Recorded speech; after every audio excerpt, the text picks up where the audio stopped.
The first two things we said that we can do to encourage our child's autonomy is to give them choices and to respect their struggle.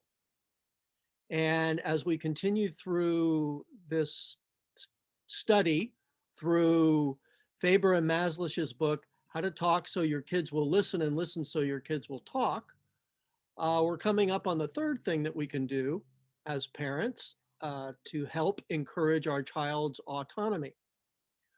Um, one of the things would be not to ask too many questions.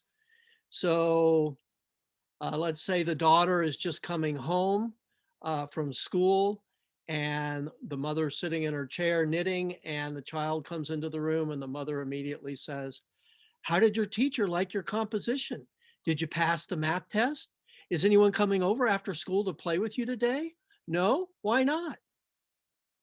So instead of all these questions, which really represent hovering and interference and a little too much involvement, we want to encourage autonomy by just simply saying, "Hi, glad to see you."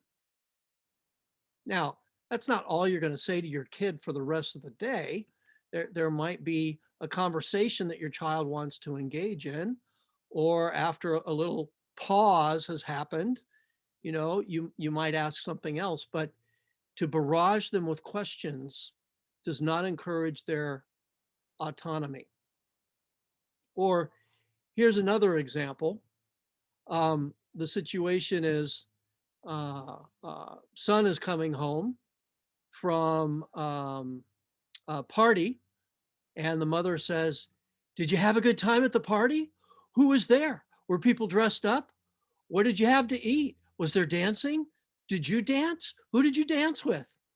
So instead of that interrogation, just something like, "Welcome home." When we don't barrage our kids with all kinds of questions, it gives them a chance to respond. It gives them a chance to initiate.